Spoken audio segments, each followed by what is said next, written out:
Praise the Lord. Bible कहती है या की स्तुति करो। आइए हम प्रेज एंड वर्शिप में जाएंगे और गाने के शब्द ये कहते हैं, तुम दिल में ऐसे बस गए, जिंदगी भर के लिए राजा बन गए। आइए हम प्रभु यीशु मसीह को अपने जीवन का राजा बनाए।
Hallelujah, praise the lord. प्रभु का धन्यवाद देता हूँ कि परमेश्वर ने एक बार फिर से मुझे ये सुनहरा अवसर दिया कि इस समय में मैं आपको परमेश्वर के वचन को, जिन वचनों को मैंने सीखकर अपने जीवन में सीखा और मेरे जीवन में मैंने उसका परिवर्तन को पाया, तो मैं चाहूँगा कि आज के दिन आप भी इस परमेश्वर के जीवित वचन को जानें, क्योंकि परमेश्वर का वचन कहता है जब तुम सत्य को जानोगे तो सत्य तुम्हें हर एक बंधन से, गुलामी से मुक्त करेगा। इसलिए आइए मेरे प्रियो, आज का मेरा सब्जेक्ट है कि हमारे जीवन में संकट, मुसीबत ये जो आता है वो हमारे रीति रिवाज और परंपराओं को तोड़ने के लिए आता है। Crisis comes to destroy tradition. इस चीज़ को मुझे और आपको सीखना है कि जैसे बीते दिनों में हमारे जीवन में ही नहीं लेकिन पूरे विश्व में एक बड़ा संकट आया, एक क्राइसिस आया, जिसके द्वारा परमेश्वर कुछ मुझे और आपको सिखाना चाहता है कि हम उस बंधन से आज़ाद हों, उस गुलामी से हम आज़ाद हों और अपने परमेश्वर के करीब और उसके विश्वास में किस रूप से हम और आगे बढ़ सकें। इसलिए मैं एक वचन आपके सामने रखना चाहूँगा। न्यायियों की पुस्तक, उसका 15 अध्याय, उसका 14 वचन से 17 वचन तक हम लोग देखेंगे। वह लही तक आ गया तो पलिश्ती उसको देखकर ललकारने लगे। तब यहोवा का आत्मा उस पर बल से उतरा और उसकी बाहों की रस्सियां आग में जले हुए सन के समान हो गई और उसके हाथों के बंधन मानो गल कर टूट पड़े। तब उसको गधे के जबड़े की एक नई हड्डी मिली और उसने हाथ बढ़ाकर उसे ले लिया और उससे 1000 पुरुषों को मार डाला। तब शिमशोन ने कहा, गधे के जबड़े की हड्डी से ढेर ढेर के ढेर लग गए। गधे के जबड़े की हड्डी से मैंने 1000 पुरुषों को मार डाला। जब वह ऐसा कर चुका तब उसने जबड़े की हड्डी फेंक दी और उस स्थान का नाम रामत लही रखा गया। Praise the Lord. यहाँ पर मेरे प्रियो, विशेष मैं आपको ध्यान दिलाना चाहता हूँ कि परमेश्वर का वचन जब आप न्यायियों की पुस्तक में जब आप पढ़ते हैं तो सिमसोन के लिए मैं सोचता हूँ हर एक लोगों को मालूम है कि सिमसोन की ताकत कहाँ थी। परमेश्वर ने उसे ताकत कहाँ दिया था? उसके बालों में था और वो ताकत से भरा हुआ था। परमेश्वर का नाज़ीर था और परमेश्वर का अभिषेक उसके ऊपर था। और उसके जीवन के विषय में हम लोग देखते हैं कि कई स्थानों में सैमसन के पास इतना सामर्थ्य था कि वो उसको बड़े बड़े चीज़, उसको कोई भी चीज़ रोक नहीं सकता था और वो अपनी ताकत को आजमाता था और वो हर एक चीज़ को ध्वस्त कर देता था, नाश कर देता था, तोड़ फोड़ देता था। लेकिन एक स्थान, जब इस स्थान को मैं आया, न्यायों की पुस्तक उसका 15 अध्याय और 14 से 17 तक जब आप पढ़ते हैं तो यहाँ पर हम देखते हैं कि यहाँ पर भी एक क्राइसिस आया सैमसन के जीवन में। लेकिन यहाँ पर हम देखते हैं अद्भुत रूप से सैमसन, और किसी अन्य स्थान में सिमसोन जिसका नाम है हिंदी में, वो सिमसोन ने और किसी रूप से किसी चीज़ का इस्तेमाल नहीं किया। लेकिन यहाँ पर जब पलिश्ती, जब वो रेगिस्तान में था, मरुस्थल में था, तपती धूप में वह खड़ा हुआ था और अचानक वो अपनी आंखों के सामने शत्रुओं को देखा, जो पलिश्ती शत्रु बनकर 1000 की पांति बांधकर लोग जो थे, पलिश्ती लोग चारों ओर से सैमसन को घेर चुके थे। ऐसी स्थिति में सैमसन घबराया नहीं, लेकिन ऐसी स्थिति में उठा और उठकर वो चारों ओर अपनी शत्रुओं को देखा, उसे निहारा और निहारने के बाद उसने नीचे देखा। नीचे वो देखकर वो क्या पाता है कि एक गधे का जबड़ा वहाँ पर पड़ा हुआ है। मेरे प्रियो, एक आश्चर्य लगेगा आपको इस पूरे सैमसन के स्टोरी में कि सैमसन के हाथों में सामर्थ था, लेकिन सैमसन इस स्थान पर उसने एक नज़र दौड़ाया और एक रेत में छुपा हुआ, उसको रेत से भरा हुआ एक गधे का जबड़ा मिला और उस जबड़े को उसने उठाया और उस जबड़े को उठाकर वो अपने शत्रुओं पर वो वार करना चालू किया। मेरे प्रियो, बहुत अद्भुत लगता है कि ये सैमसन जो है 1000 लोगों को जो शत्रु बनकर आए थे, उनको सारे लोगों को वो हथियार से लैस होकर आए थे, पूरे वो साजो सामान के साथ थे शत्रु। लेकिन सैमसन जो है, ये सैमसन उस गधे के जबड़े को पकड़कर 1000 शत्रुओं को उसने घात किया और घात करने के बाद एक चित्र को आप कल्पना करिए कि सैमसन का शरीर कैसा दिख रहा होगा। 1000 लोगों को उसने उस गधे के जबड़े से घात किया। वो लहूलुहान हो चुका था, उस गधे के जबड़े में भी लहू रहे होंगे। और उसके बाद हम देखते हैं कि वो वध करने के बाद, 1000 लोगों को वध करने के बाद सैमसन देखता है, उस जबड़े की ओर नज़र दौड़ाया और उसे फेंक दिया। मेरे प्रियो, जब ये फेंका इस चीज़ को, जबड़े को, गधे के जबड़े को जब फेंका, मैं इस वचन को जब पढ़ने के बाद मैं आश्चर्य में पड़ गया कि यदि उसके स्थान पर मैं होता तो मैं उस जबड़े को निश्चित तौर पर संभाल कर रखता कि इसने 1000 मेरे शत्रुओं का घात किया है। मेरे प्रियो, यहाँ पर हम देखते हैं सैमसन उस जबड़े को देखने के बाद वो फेंक दिया, क्योंकि उसको मालूम था कि अब उसमें अभिषेक नहीं है। लेकिन मैं और आप, मेरे और आपके लिए किसी चीज़ को फेंकना जो हमारे जीवन में काम आया है, उसे हम फेंकते नहीं हैं, उसे हम संजोग कर रखते हैं। मेरे प्रियो, एक दृष्टि आप अपने ऊपर कल्पना करके देखिए कि सैमसन की स्थिति में या उसके जगह आप और मैं होते तो मैं और आप ऐसे हजारों जबड़े तैयार करते और लोगों को हम बेचते और युद्ध का सामान बनाकर उसको हम लोग इस्तेमाल करते और लोगों को, एक नए जनरेशन को हम ट्रांसफ़र करते कि ये युद्ध में 1000 लोगों को, शत्रुओं को घात किया है, इसलिए आप इसका इस्तेमाल करें। मेरे प्रियो, आज कितने ऐसे परमेश्वर के लोग हैं जिन्होंने अपने जिस भी रूप से सफलता पाया उसे वो एक ट्रेडिशन बना लिए हैं कि मैं ऐसा ही करूंगा तो प्रभु मेरी सुनेगा, मैं घुटनों पे ही आकर प्रार्थना करूंगा तो ही मेरी प्रभु सुनता है, या फिर मैं मुंबई के और किसी विशेष चर्च में जाकर वहाँ पर मैं कैंडल जलाऊंगा तो ही प्रभु मेरी सुनता है। ये एक रीति रिवाज है मेरे प्रियो। लेकिन सैमसन के जीवन में जब मैं इस बात को देखा, उसने जिस जबड़े ने उसे फतेह दिलाया था उसे उसने फेंक दिया। आज मेरे और आपके पास कितनी ऐसी सफलताओं को हमने देखा है, उसको हमने अपने घरों में बटोर कर रखा है, उसे हम फेंक नहीं रहे। उदाहरण के तौर से मैं आपको कहता हूँ कि आपके पास यदि कार है और आप वो कार को, आप उसका ऑयल को चेंज करना चाहते हैं, आप उस नया ऑयल का डब्बा लेकर आते हैं और डब्बे को आप फोड़कर आप अपने गाड़ी के इंजन में डालने के बाद डब्बे को आप फेंकते नहीं या और कुछ नहीं करते, अपने घर पर आप और मैं रखे रहते हैं। क्यों? क्योंकि ये आपके काम आया है।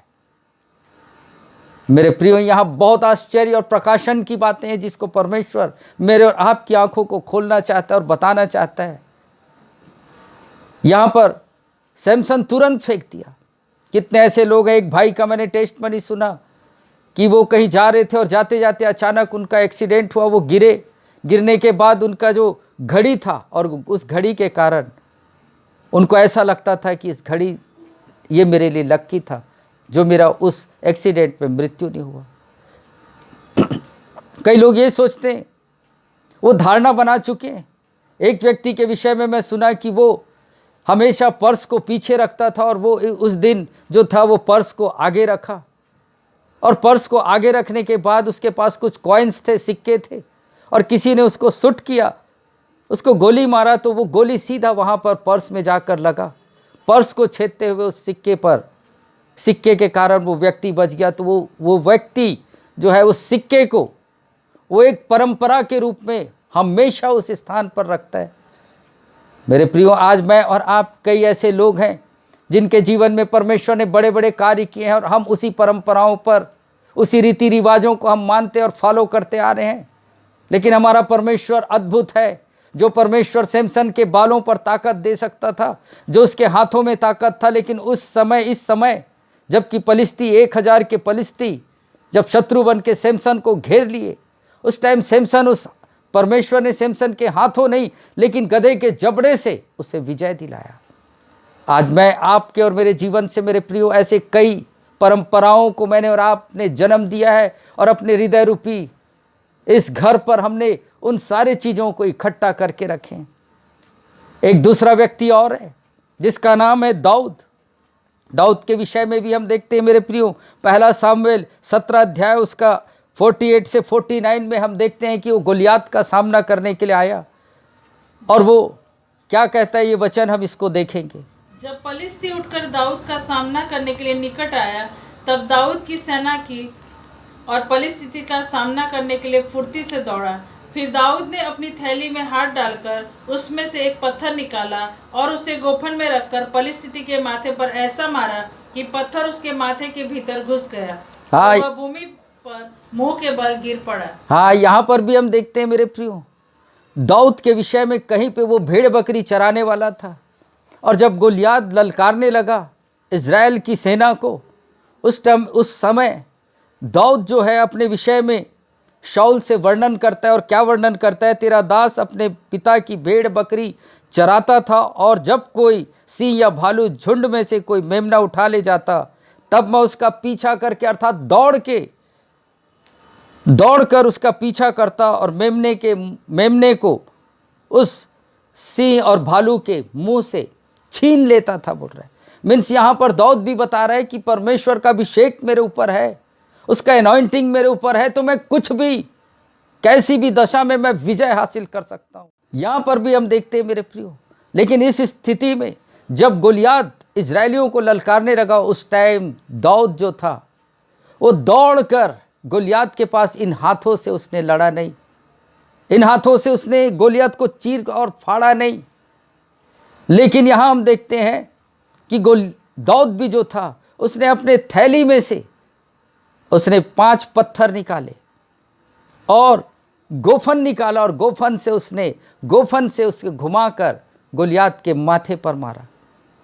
मेरे प्रियो, उसके बाद भी हम देखते हैं कि दाऊद ऐसे कई अनेक युद्ध लड़ा, लेकिन उसके बावजूद कहीं पर भी इतिहास गवाह है कि दाऊद ने फिर कभी गोफन का इस्तेमाल नहीं किया। पूरे युद्ध में आप देख सकते हैं कि इस टाइम तो गोलियात के समय तो वो एक चरवाहा था, लेकिन उसके बाद जब वो राजा बनने के बाद उसने अनेक युद्ध लड़े, लेकिन उसने कभी भी गोफन को इस्तेमाल नहीं किया। क्यों? यदि उसके दाऊद की जगह आप या मैं होते तो क्या करते? मैं और आप गोफन से ही हम लोग अपनी शत्रुओं को मारते रहते। मेरे प्रियो, किसी एक व्यक्ति ने एक अनुभव लिया कि इस प्रकार से प्रार्थना करने से उसका उत्तर मिला। वो व्यक्ति उसको एक प्रकार से उसका और भी वो प्रार्थना का बुक बनाकर मेरे और आपके पास भेज रहा है कि हम लोग इस प्रकार से हम प्रार्थना करें तो हम विजय हासिल करेंगे। लेकिन मेरे प्रियो, मैं उस प्रेयर बुक के विरोध में नहीं हूँ, मैं और किसी चीज़ के विरोध में नहीं हूँ, लेकिन मेरा मोटिव ये है कि आप और मैं जाने कि परमेश्वर मेरे और आपके लिए विजय देने के लिए वो किसी भी स्थिति में, कैसे भी रूप से मुझे और आपको फतेह, विजय और विक्ट्री दिलाने के योग्य है। मेरे प्रियो, मैं और आप जो परमेश्वर की अगुवाई में बढ़े, परमेश्वर की सहायता से मैं और आप अपने जीवन में जो सफलता अपनी आंखों से देखे, वो हम अपने बच्चों पर थोपना चाहते हैं। हम चाहते हैं कि ये लोग भी हमारे जैसा अनुभव करें। लेकिन मेरे प्रियो, यदि उस चीज़ों में एनॉइंटिंग नहीं है तो उसका कोई काम नहीं। उस गोफन से एनॉइंटिंग नहीं है तो उस गोफन को आप कितना भी चलाएं, आप विजय हासिल नहीं कर पाएंगे। इसलिए मेरे प्रियो, ये जो समस्याएं मेरे और आपके जीवन में आता है, परमेश्वर चाहता है कि हमारा विश्वास केवल गधे के जबड़े में ना हो, केवल अपनी प्रार्थना में ना हो, केवल और किसी चीज़ में ना हो। परमेश्वर के लिए, परमेश्वर विजय देने के लिए उसके पास अनेक उपाय है मेरे प्रियो। इसलिए मेरे और आपके जीवन में जो हम फेथ को लेकर आगे बढ़ते रहते हैं कि यही करने से, इसी तरीके से करने से मैंने पिछले दिनों में जय हासिल किया है, तो मैं इसी को मैं करते रहूँगा, और इसे हम परंपरा बना लेते हैं। मेरे प्रियो, आज कितने ऐसे चर्चेस हैं जो 20 साल 40 साल से जो अनुभव को लेकर उन्होंने जो सेवकाई स्टार्ट की, वो अनुभव आज भी उनके चर्च में है।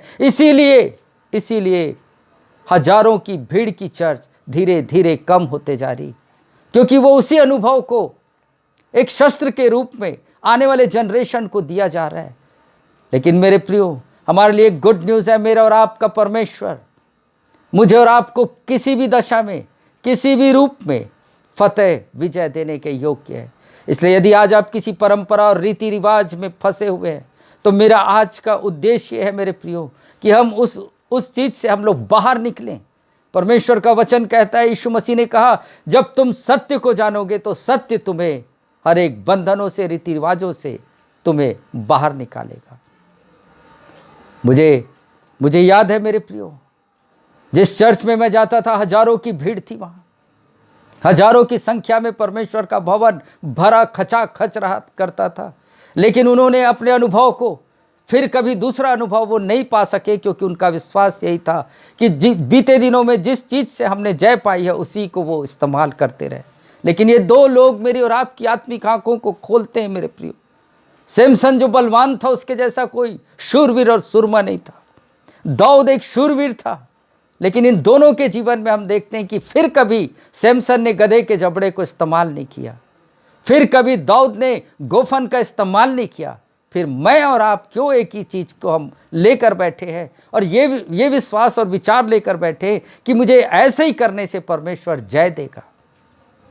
इसलिए मेरे प्रियो, आज मेरा काम ये है कि आपको उस परंपरा से बाहर निकालना। परमेश्वर को हम सीमित दायरे में मत रखें मेरे प्रियो। हमारा परमेश्वर असीमित दायरे का है। वो आंधी तूफान से भी शत्रुओं को मार सकता है।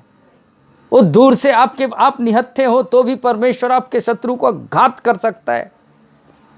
इसलिए मेरे प्रियो, आज मेरा और आपका समय आ गया है कि हम जागे, अपने परमेश्वर को हम सीमित दायरे में ना रखें। इसलिए प्रभु इस वचन के माध्यम से आपकी आत्मिक आंखों को खोले। ये दो जन मेरी आंखों को खोले। मैं भी यही सोचता था कि मैं घुटना टेक कर ही प्रार्थना किया हूँ तो मुझे उत्तर मिला है, तो मैं ये परंपरा बना लिया था कि कहीं भी हूँ तो मैं घुटना ही टेकूंगा। ये मैं उदाहरण के तौर से आपको कह रहा हूँ। इसलिए मेरे प्रियो, आज मुझे और आपको अपने इस परंपरा से ऊपर उठना है। इस रीति रिवाजों को हमको तोड़कर परमेश्वर, सच्चे परमेश्वर की सामर्थ्य को ग्रहण करना है।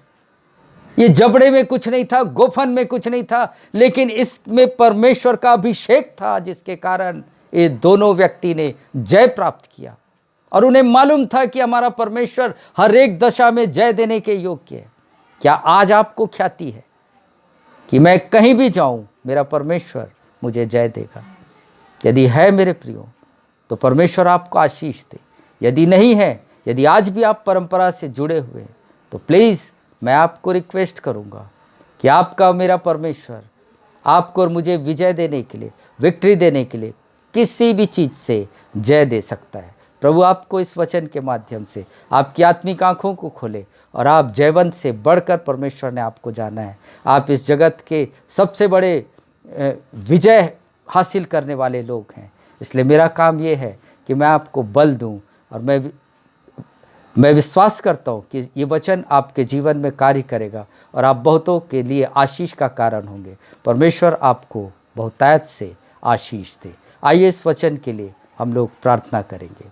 प्रभु धन्यवाद देता हूँ परमेश्वर पिता, हम जो प्रभु परंपराओं से, रीति रिवाजों से बंधे हुए लोग थे प्रभु, लेकिन आपने अपनी शक्ति के द्वारा प्रभु आपने हमें ये सिखाया है प्रभु कि गधे के जबड़े से ही हम विजय हासिल नहीं कर सकते, गोफन से ही हम विजय हासिल नहीं कर सकते, लेकिन आपके लिए प्रभु जी सब कुछ संभव है हमें विजय देने के लिए प्रभु।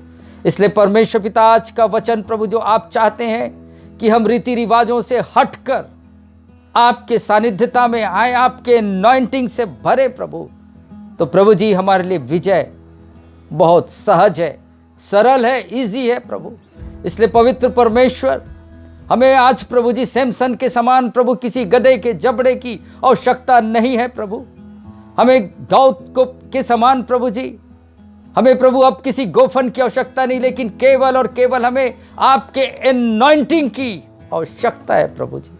अपने अभिषेक से हमें भर दे प्रभु, ताकि हर एक प्रभु जी गोलियाद रूपी शैतान का सामना करने के लिए, हर एक परिस्थिति और स्थिति और संकट का सामना करने के लिए हमें प्रभु केवल आपकी सामर्थ्य की आवश्यकता है प्रभु, आपके अभिषेक की आवश्यकता है प्रभु। इसलिए प्रभु जी ये वचन के सुनने वाले हर एक लोगों के हृदय को परिवर्तित करना प्रभु, और प्रभु जी हम उस परंपराओं को लांध कर प्रभु जी सत्य की ओर आए प्रभु, क्योंकि सत्य ही हमें विजय दे सकता है और वो सत्य केवल आप हैं प्रभु। आप स्वर्गारोहण होने से पहले आपने कहा प्रभु मैं जाता हूं, लेकिन मैं सेम टू सेम बिल्कुल मेरे जैसा एक सहायक आत्मा दिए जाता हूं, जो तुम्हारी अगुवाई करेगा, जो तुम्हें सफलता देगा। हाँ प्रभु, उस पवित्र आत्मा के अभिषेक से मुझे और मेरे इन सुनने वाले हर एक भाई बहनों को प्रभु, बच्चों को प्रभु जी आप अपने पवित्र आत्मा के अभिषेक से भर दीजिए प्रभु, ताकि आने वाले प्रभु जी हर एक संकट का सामना प्रभु जी वो बखूबी निभा सके प्रभु। धन्यवाद देता हूँ प्रभु, इस वचन का पूरा महिमा, पूरा आदर, सम्मान, गौरव, प्रशंसा जो कुछ आपका है वह सब कुछ मैं आपको देता हूँ, क्योंकि आप ही इसके योग्य परमेश्वर है प्रभु। धन्यवाद के साथ यीशु के नाम से इस वचन के लिए और हर एक सुनने वालों के लिए यीशु के नाम से आशीष मांगता हूँ, आमीन। प्रभु आप सबों को आशीष दे। मेरे प्रियो, यदि आपके पास किसी प्रकार का रिक्वेस्ट है तो प्लीज़ आप कमेंट बॉक्स में जाकर अपने रिक्वेस्ट को लिख सकते हैं। हम फेथफुली आपके लिए प्रार्थना करेंगे और परमेश्वर आपको उस परंपराओं से तोड़कर आपको उसके विश्वास पर लेकर आएगा। प्रभु आप सबों को आशीष दे।